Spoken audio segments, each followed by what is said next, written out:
أشهد أن لا إله إلا الله.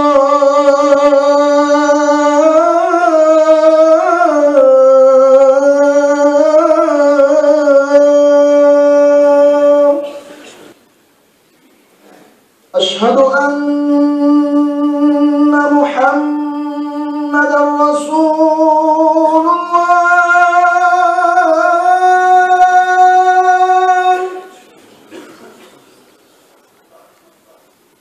أشهد أن محمدًا رسول الله.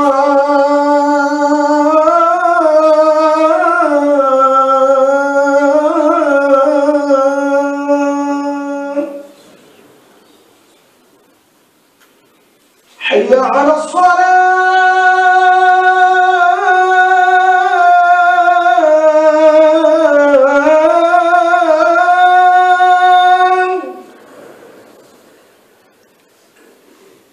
حي على الصلاة.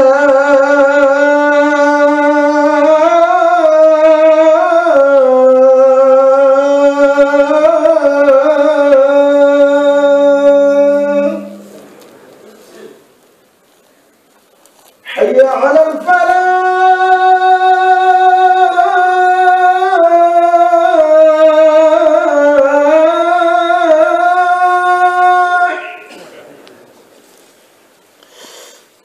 حي على الفلاح.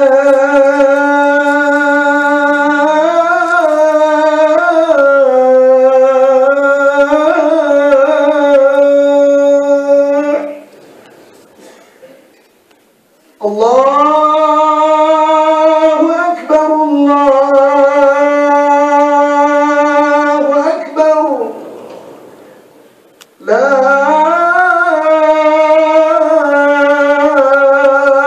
إله إلا الله.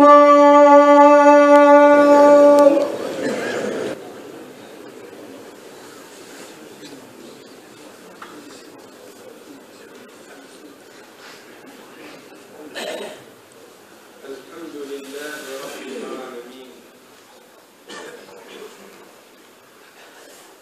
الحمد لله رب العالمين، ولا عدوان إلا على الظالمين، وأشهد أن لا إله إلا الله وحده لا شريك له ولي الصالحين،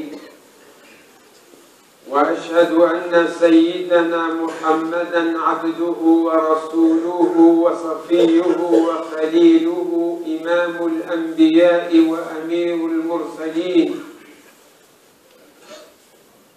وعلى آله وصحبه أجمعين، وعلى من دعا بدعوته واستنى بسنته واتبع هديه إلى يوم الدين.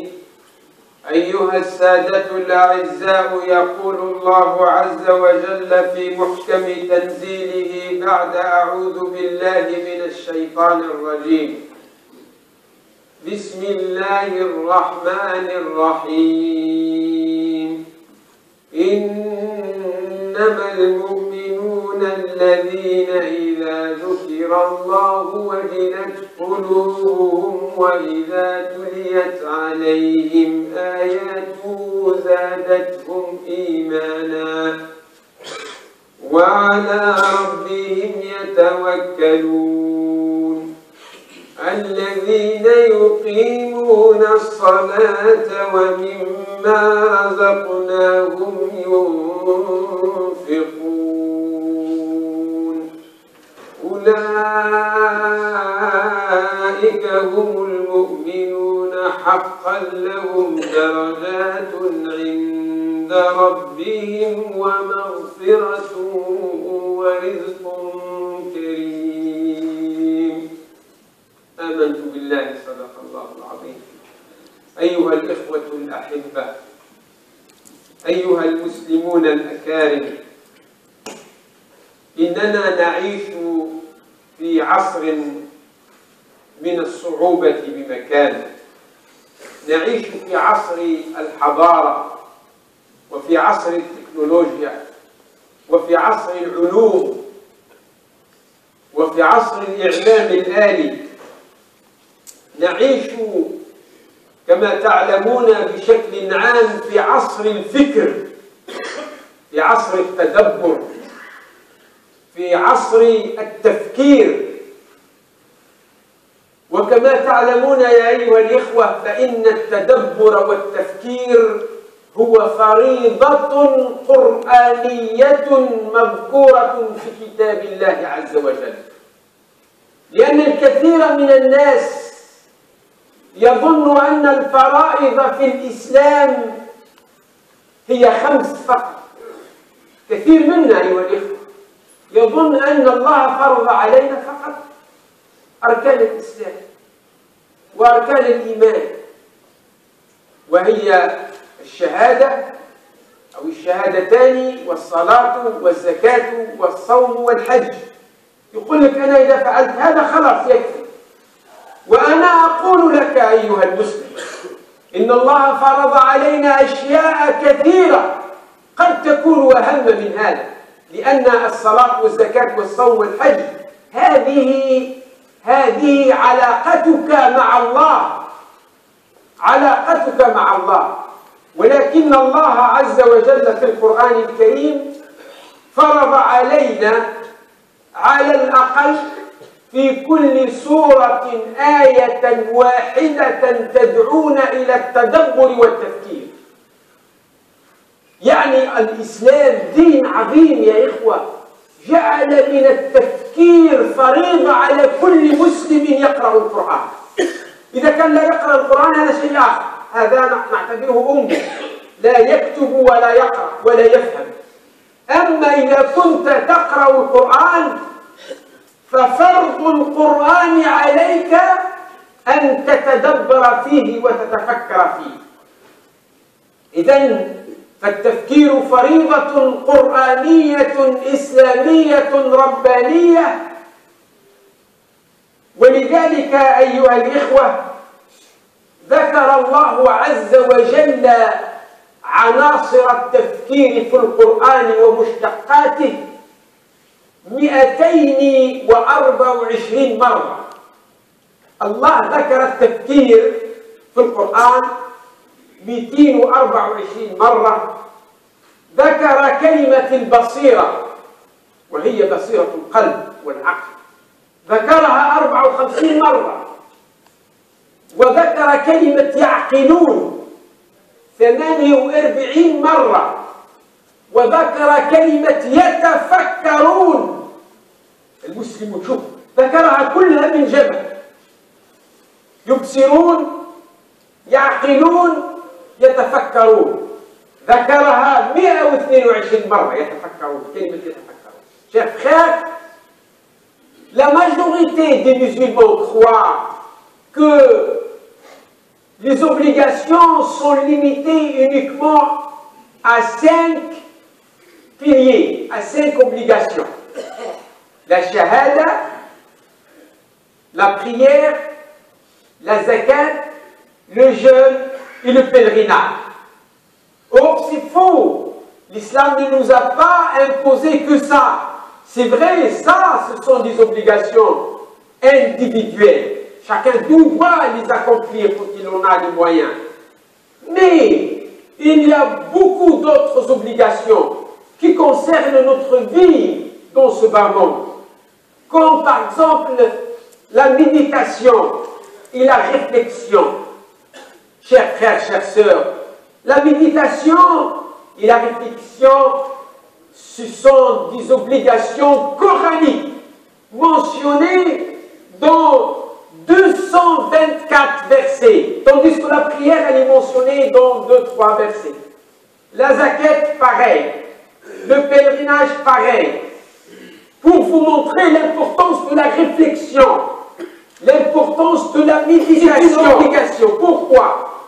Parce que si tu lis le Coran, tu ne réfléchis pas, tu ne médites pas, tu ne comprendras pas, tu ne comprends pas ce que Allah t'ordonne, ce que Allah te demande de faire, ce que Allah t'interdit de ne pas faire ou de faire. Donc, les savants, musulmans sont unanimes pour dire que la méditation du Coran, la réflexion du Coran est une obligation individuelle. Ce n'est pas une obligation de suffisance communautaire, non, individuelle. C'est-à-dire qu'il doit réfléchir. Chacun de nous doit réfléchir. Hein? C'est pour cela qu'il a tellement mentionné ces termes qui nous incitent à la réflexion. J'ai dit 224 divisé par 114 sourates, nous allons trouver 1,96. Hein, c'est-à-dire presque 2 fois dans chaque sourate, si on partage ça. C'est très important. Avez-vous trouvé une religion qui dit à ses disciples, vous devez être intelligent, vous devez réfléchir, vous devez méditer, à part l'islam, il n'y en a pas. C'est la religion pas seulement de la science, mais la religion de la réflexion. Parce qu'avec la réflexion, comme je vous ai dit, chers frères, avec la méditation et la réflexion, on arrive à cerner les problèmes, à les recenser, à faire un constat, à les déterminer et à commencer à les résoudre. Aujourd'hui, nous, musulmans, on fait le contraire du Coran.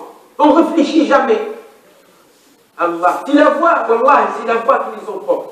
C'est vrai, le Rasoul sallallahu alayhi wa sallam a dit, bien sûr, hein, taghannaw bil Qur'an. Il a dit dans un hadith, man lam yataghanna bil Qur'an falaysa minna. Celui qui ne chante pas le Coran, il ne fait pas partie de nous. Hein? Mais il faut que cette belle voix te pousse à réfléchir. Cette voix te pousse à pleurer, te pousse à avoir le cœur serré, te pousse à te rattacher plus à Allah. Il y a des gens que la voix, le son, la voix de l'imam ne le pousse pas à réfléchir. Il s'arrête sur la parole. Or, ce n'est pas bon, ça c'est contraire à la recommandation coranique. Ici, nous regardons la communauté musulmane. Il faut faire un constat, il faut faire l'autocritique, chers frères.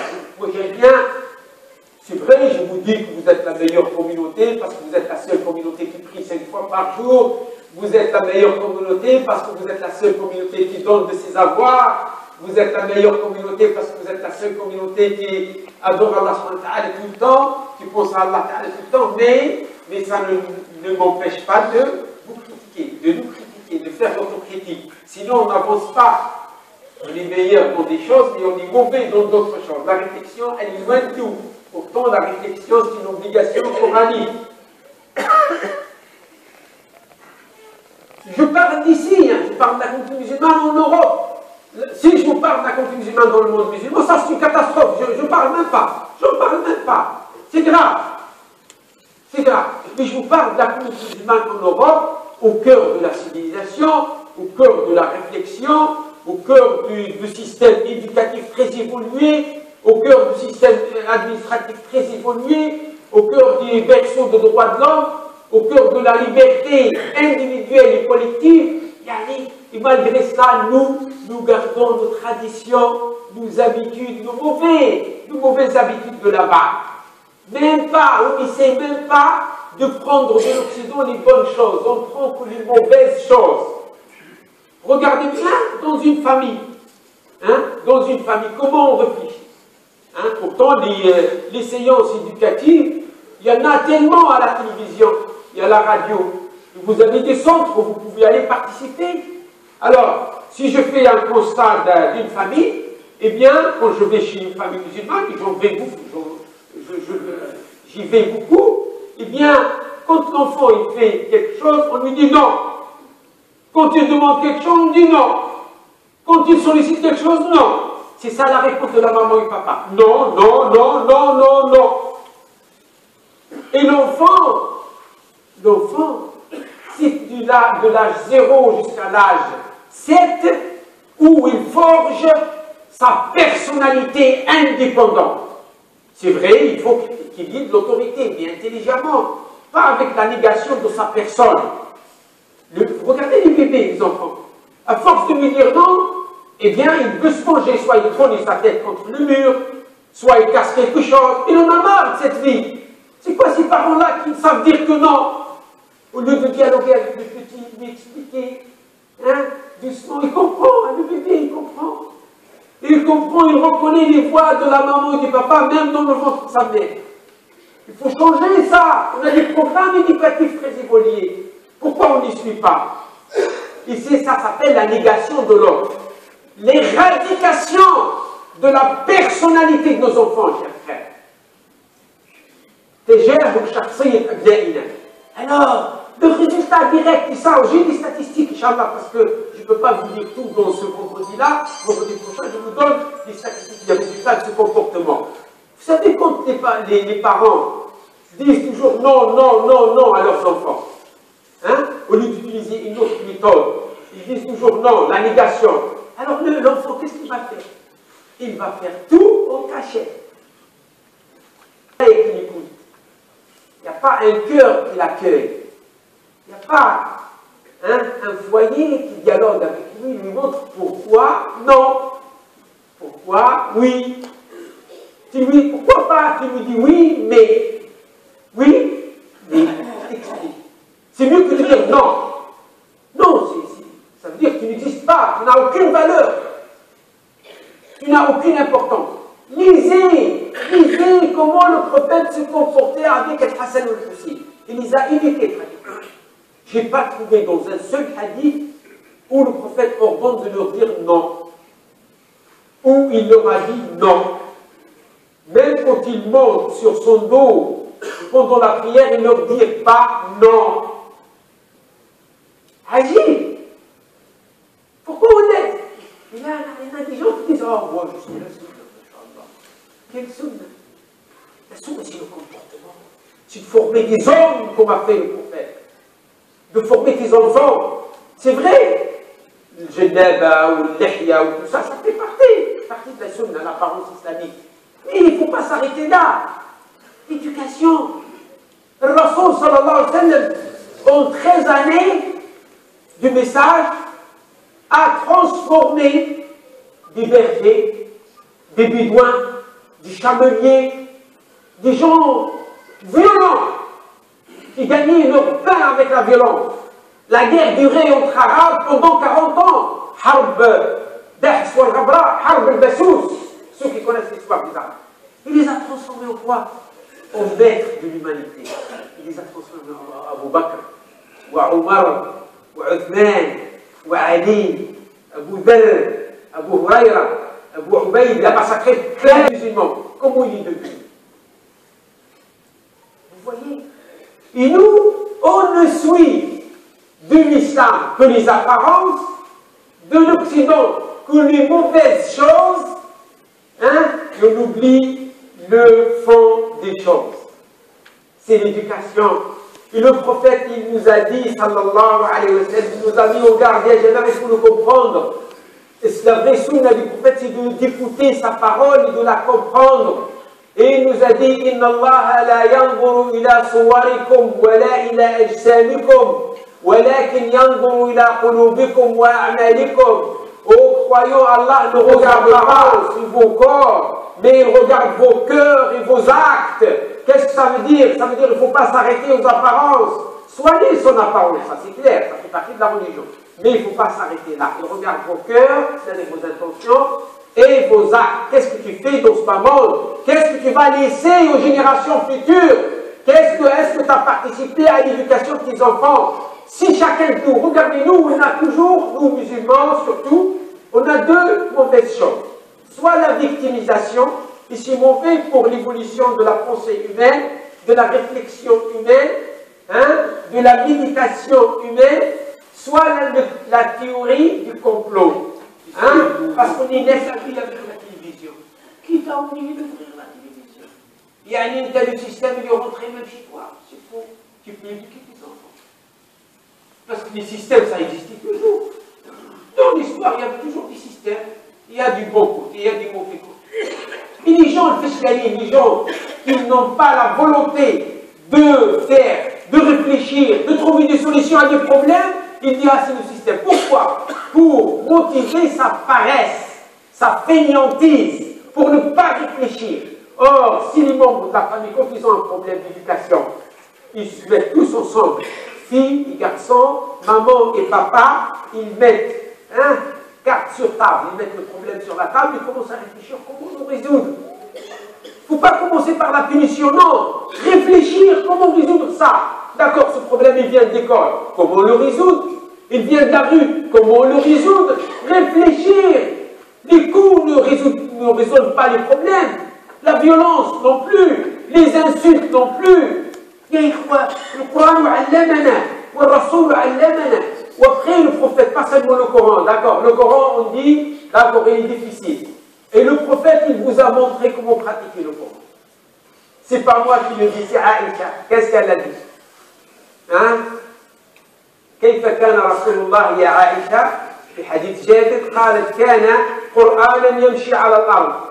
Le prophète dit un Coran qui marche sur terre. Qu'est-ce que ça veut dire un Coran? C'est pas un mushaf qui a des pieds. Non, c'est-à-dire qu'il pratiquait le Coran. Il le vivait.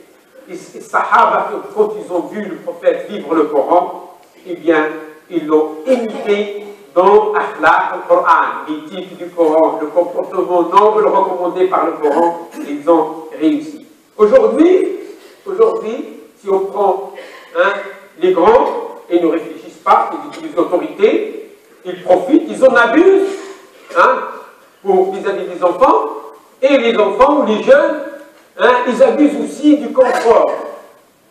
L'inconvénient du confort, ils ne réfléchissent pas. La preuve, l'échec scolaire. Tu critiques le système, il a mis tout à ta portée. Si je prends ma génération, moi, les années, je suis rentré à l'école en 1969. Il n'y avait même pas d'école. Je marche 15 km pour aller à l'école. Aller-retour. Wallah il-azim. Il n'y avait pas d'électricité, j'étudie. Il y avait d'autres, parmi peut-être qui ont vécu pire que moi. Shema, c'est la bougie. Et on a réussi quand même. La vie avait un goût. Parce qu'il n'y avait pas le confort de la civilisation. Comme dit Ibn Khaldoun, le confort de la civilisation, il a ses inconvénients. Aujourd'hui, nos enfants, ils ont tous ce confort-là. L'école, il est à 2 pas de la maison. L'université, en plus, il n'y va même pas à pied, il va en voiture. Il n'étudie pas. C'est pour ça, je dis, أقسم بالله العلي العظيم أن الفشل المدرسي هو من الكبائر الكبرى التي يحاسبنا الله عنها يوم القيامة. J'ai dit, je jure au nom d'Allah, que l'échec scolaire est l'un des péchés majeurs sur lesquels Allah nous demandera des comptes yawm al-qiyamah. À nos enfants, les parents, ils ont travaillé dur pour vous préparer ce jour-là, pour vous ramener ce confort. Le système vous a mis tout à votre portée. Et vous échouez. Vous osez vous échouer. Tu sais, quand tu étudiais en tant que musulman, tu n'y réussis pas pour toi. Tu travailles, tu réussis pour la Oumma. La Oumma a besoin de médecins, d'ingénieurs, d'architectes, de tout ce que la vie demande, la vie de ce bas monde demande.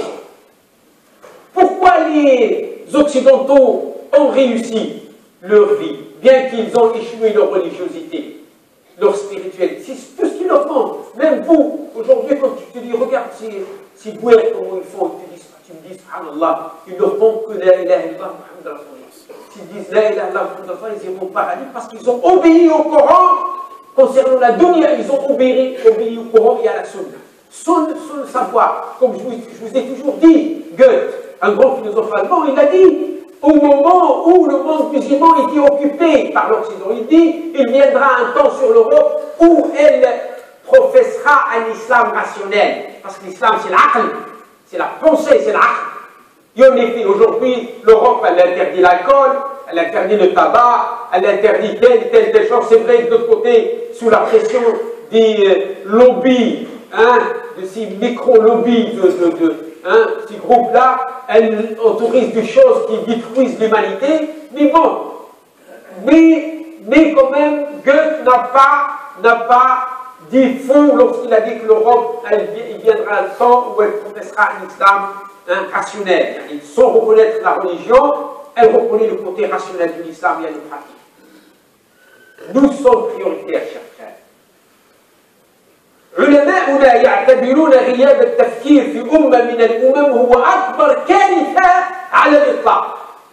La plus grande catastrophe qui puisse toucher une Ummah, c'est lorsqu'elle cesse de réfléchir. Et la Ummah musulmane aujourd'hui, y compris la communauté musulmane en Occident, ne réfléchit pas du tout ou ne réfléchit pas assez. Je dis ne réfléchit pas du tout, peut-être c'est exagéré, parce qu'il y a des éléments qui réfléchissent, il y a des réussites, masha'Allah, dans tous les domaines, au niveau politique, au niveau économique, au niveau éducatif, au niveau social, etc., au niveau des affaires. On a des jeunes, masha'Allah, qui ont réfléchi comment ils réussissent à avoir leurs entreprises, hein, mais pas assez parce que l'élite qui a réussi ne répond pas aux besoins de la grande communauté musulmane en Europe. C'est pour cela, l'exemple, il est facile. C'est la famille. Regardez la famille. Comment, de quoi ils parlent quand ils se réunissent. Regardez de quoi ils parlent. Je ne vous dis pas, vous savez. Ou les associations, regardez quand ils se réunissent. Ils n'ont même pas un ordre de jour. Hein? Ils se réunissent pour blabla, blabla, blabla, chacun parle de son pays. Hein? Mais jamais parler des problèmes de la Ummah. Moi, je n'ai pas le temps de venir avec toi pour perdre mon temps avec toi. Tu parles de choses qui n'ont rien à voir avec la Ummah. C'est ça le drame. Ceux qui gèrent aujourd'hui les problèmes de la Ummah ne sont pas à la hauteur. Ne sont pas à la hauteur. C'est pour cela, Wallah, j'ai moi-même des livres de stage éducatif dans le management. Nous l'avons étudié. Ils nous sont prêts à l'enseigner à ceux qui veulent savoir comment gérer une association, comment gérer une famille, comment gérer une mosquée, comment gérer une école, comment gérer, etc. Mais les gens ne veulent pas. Et ils veulent gérer même ses walis. Même il n'a aucune connaissance. C'est ça les musulmans aujourd'hui. Je gère, c'est moi le chef. Je fais, hop, tu dois obéir. Et c'est un art, la gestion, c'est un art. C'est un art. On ne connaît même pas le minimum de cette gestion. C'est une grande responsabilité. T'imagines? Vous savez pourquoi Allah Ta'ala ne nous a pas donné la domination du monde? Vous imaginez si on a échoué de gérer nos familles, échoué de gérer nos entreprises, si on a échoué de gérer une mosquée comme celle-là, on a échoué de gérer des associations. Comment voulez-vous qu'Allah nous donne la gestion du monde? On va le détruire, tout simplement. On va le détruire. Je l'ai dit, vous êtes mon frère, je suis votre frère. Il faut dire la vérité. On n'est pas au top au niveau de la gestion. Zéro. Il faut apprendre. Il y a des moyens d'apprendre de devenir Masha'Allah. Il y a il y a des séances, il y a des études pour apprendre à réfléchir, apprendre à travailler, apprendre à gérer. Pourquoi on ne le fait pas? Pourquoi on perd notre temps devant la télévision, regarder des feuilletons, des films, etc. Et quand on fait une réunion, hein, chacun il parle d'une chose. Tu restes bouche bée. Tu regardes, qu'est-ce qu'ils ont ces gens-là? Tu doutes même s'ils sont normaux, mentalement. Les gens se réunissent, il n'y a même pas un ordre du jour. Subhanallah. Pour le prophète sallallahu alayhi wa sallam, c'est lui le premier quand il est arrivé à Médine, vous savez qu'est-ce qu'il a fait? Il a fait une recension des habitants de Médine. Les musulmans, les juifs, les chrétiens, et leurs alliés, les non-musulmans. Les alliés de chaque groupe.